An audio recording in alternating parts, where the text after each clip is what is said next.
बहुत समय पहले की बात है। वाराणसी में देवताओं के स्वामी भगवान शिव निवास करते थे। शिव की महिमा पूरे त्रिलोक में विख्यात थी और उनके बिना वाराणसी अधूरी लगती थी। लेकिन एक दिन भगवान शिव वाराणसी छोड़कर हिमालय की ओर चले गए। देवताओं को जब ये ज्ञात हुआ तो वे चिंतित हो उठे और शिव को वापस लाने का उपाय खोजने लगे। भगवान शिव चलते चलते नेपाल की पावन बागमती नदी के किनारे आ पहुंचे। वहां एक घना जंगल था जिसे मृगस्थली कहा जाता था। शिव ने वहां एक चिंकारा हिरण का रूप धारण किया और गहरे ध्यान में लीन हो गए। जब देवताओं को यह पता चला कि शिव वहां, तो वे भी उनके पास पहुंचे और उनसे विनती करने लगे, हे महादेव, कृपया वाराणसी लौट आइए। आपके बिना वो नगरी अधूरी है। लेकिन भगवान शिव अब हिमालय की इस भूमि को छोड़ना नहीं चाहते थे। उन्होंने छलांग लगाई और नदी के दूसरे किनारे पहुंच गए। इस दौरान उनके सिंहासन सिंह के 4 टुकड़े हो गए। यहीं पर भगवान पशुपति चतुर्मुख लिंग के रूप में प्रकट हुए। तभी से ये स्थान पशुपतिनाथ के नाम से प्रसिद्ध हो गया। कहा जाता है कि महाभारत युद्ध के बाद जब पांडव अपने ही परिजनों की हत्या से दुखी और अपराधबोध से ग्रसित थे, तो उन्होंने इस पाप से मुक्त होने के लिए भगवान शिव की खोज शुरू की। वे हिमालय की ओर बढ़े, जहां उन्हें शिव बैल के रूप में दर्शन दिए। भगवान शिव ने पांडवों को देखा और स्वयं को बैल के रूप में परिवर्तित कर लिया। लेकिन भीम ने उन्हें पहचान लिया और उनकी पूंछ पकड़ ली। शिव बैल के रूप में धरती में समा गए और उनका मुख पशुपतिनाथ में प्रकट हुआ, जबकि शरीर का अन्य भाग केदारनाथ में स्थित हुआ। इसलिए कहा जाता है कि जो भी पशुपतिनाथ के दर्शन करता है उसे केदारनाथ भी अवश्य जाना चाहिए। मान्यता है कि इस मंदिर के दर्शन करने वाले को अगले जन्म में पशु योनि प्राप्त नहीं होती। लेकिन एक नियम यह भी है कि जब भी मंदिर जाए, सबसे पहले नंदी के दर्शन ना करें, अन्यथा पुनर्जन्म में पशु योनि प्राप्त हो सकती है। कहा जाता है कि जो भी व्यक्ति इस मंदिर में ध्यान करता है, उसकी सभी समस्याएं समाप्त हो जाती है। यहां तक कि जो व्यक्ति कुछ समय भी यहां शांतिपूर्वक बैठता है, उसे गहरी आध्यात्मिक अनुभूति होती है। भगवान शिव के इस पशुपति रूप को समर्पित ये मंदिर 12 ज्योतिर्लिंगों में से एक और केदारनाथ धाम का आधा भाग माना जाता है। ये मंदिर सिर्फ नेपाल ही नहीं, बल्कि पूरे विश्व के हिंदुओं के लिए आस्था का प्रमुख केंद्र है। पशुपतिनाथ मंदिर केवल एक धार्मिक स्थल नहीं, बल्कि एक रहस्यमय आध्यात्मिक स्थान भी है। इसके बारे में कई ऐसी कहानियां प्रचलित हैं, जिनसे इसकी दिव्यता और महत्ता सिद्ध होती है। कहा जाता है कि पशुपतिनाथ मंदिर का शिवलिंग स्वयंभू स्वतः उत्पन्न है, अर्थात इसे किसी ने स्थापित नहीं किया।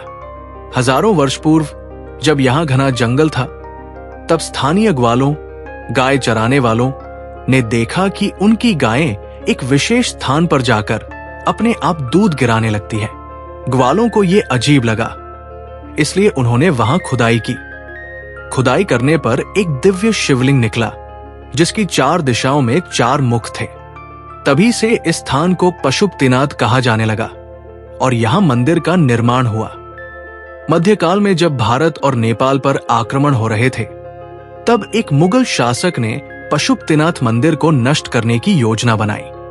वो अपनी विशाल सेना लेकर मंदिर की ओर बढ़ा, लेकिन जैसे ही वे मंदिर के पास पहुंचे, अचानक हजारों की संख्या में मधुमक्खियां उनके ऊपर टूट पड़ी। मुगल सेना पूरी तरह बिखर गई और कई सैनिक घायल हो गए। ये देखकर शासक ने हमला रोक दिया और मंदिर की ओर एक भी कदम आगे बढ़ाने की हिम्मत नहीं की। स्थानीय लोग इसे भगवान शिव की शक्ति मानते हैं और कहते हैं कि स्वयं महादेव ने अपने मंदिर की रक्षा की थी। ऐसा कहा जाता है कि मंदिर के पुजारियों में से कई को रात्रि के समय एक रहस्यमय अदृश्य पुजारी के दर्शन होते हैं। कई पुजारियों ने अनुभव किया कि जब वे मंदिर में रात को अकेले ध्यान करते हैं, तो उन्हें एक दिव्य रोशनी दिखाई देती है और मंत्रों की गूंज सुनाई देती है। कई भक्तों का मानना है कि ये स्वयं भगवान शिव है, जो रात्रि में अपने मंदिर में पूजा करते हैं। पशुपतिनाथ मंदिर में एक अग्निकुंड है जहां सदियों से एक ज्योति जल रही है। माना जाता है कि ये अग्नि भगवान शिव की कृपा से प्रज्वलित है और कभी बुझती नहीं। स्थानीय मान्यताओं के अनुसार जब भी कोई भक्त सच्चे मन से इस अग्नि के सामने प्रार्थना करता है तो उसके जीवन की बाधाएं समाप्त हो जाती है। एक प्राचीन भविष्यवाणी के अनुसार जब पशुपतिनाथ मंदिर का अस्तित्व समाप्त हो जाएगा तब ये संसार भी समाप्त हो जाएगा। कहा जाता है कि जब तक ये मंदिर सुरक्षित रहेगा तब तक भगवान शिव इस सृष्टि की रक्षा करेंगे। लेकिन जिस दिन ये मंदिर पूरी तरह नष्ट होगा उस दिन महाप्रलय आएगा और पूरी धरती जलमग्न हो जाएगी। पशुपतिनाथ मंदिर में प्रवेश करने से पहले नंदी भगवान शिव के वाहन की मूर्ति स्थापित है। एक कथा के अनुसार एक बार नेपाल में भीषण भूकंप आया जिससे पूरा क्षेत्र हिलने लगा। उस समय मंदिर भी हिलने लगा और उसके गिरने का खतरा हो गया। तभी मंदिर में स्थापित नंदी की मूर्ति से एक तेज प्रकाश निकला और पूरा भूकंप शांत हो गया। स्थानीय भक्त मानते हैं कि ये भगवान शिव की कृपा थी और नंदी ने मंदिर को बचा लिया। पशुपतिनाथ मंदिर केवल एक पूजा स्थल नहीं बल्कि एक आध्यात्मिक ऊर्जा केंद्र भी है। यहाँ हर साल लाखों श्रद्धालु दर्शन के लिए आते हैं और विभिन्न अनुष्ठानों में भाग लेते हैं। इस मंदिर से जुड़ी कई रहस्यमय मान्यताएं भी हैं जिनका वैज्ञानिक दृष्टिकोण से भी विश्लेषण किया गया है। पशुपतिनाथ मंदिर में प्रवेश और पूजा से जुड़े कुछ विशेष नियम हैं जो अन्य शिव मंदिरों से इसे अलग बनाते हैं। नंदी के पहले दर्शन नहीं करने चाहिए। मंदिर के मुख्य द्वार पर नंदी की मूर्ति स्थित है, लेकिन यहाँ की मान्यता है कि सबसे पहले नंदी के दर्शन नहीं करने चाहिए। ऐसा करने से व्यक्ति अगले जन्म में पशु योनि में जन्म ले सकता है। मंदिर में केवल हिंदू धर्म के लोग प्रवेश कर सकते हैं। ये मंदिर अन्य धर्मों के अनुयायियों के लिए खुला नहीं है। केवल हिंदू धर्मावलंबियों को ही यहाँ प्रवेश की अनुमति है। सूर्योदय से पहले मुख्य गर्भगृह में प्रवेश निषिद्ध है। ऐसा माना जाता है कि सूर्योदय से पहले भगवान पशुपति स्वयं ध्यान में लीन होते हैं, इसलिए इस समय मंदिर के गर्भगृह में प्रवेश वर्जित है। ये भगवान शिव की प्रिय पूजा है। इसमें पंचामृत, दूध, दही, घी, शहद और गंगा जल से अभिषेक किया जाता है। कहा जाता है कि इस अनुष्ठान से नकारात्मक ऊर्जा समाप्त हो जाती है और मानसिक शांति प्राप्त होती है। महामृत्युंजय मंत्र के जाप से व्यक्ति को असाध्य रोगों से मुक्ति मिलती है और जीवन में सुख समृद्धि आती है। ये अनुष्ठान मंदिर में विशेष रूप से किया जाता है।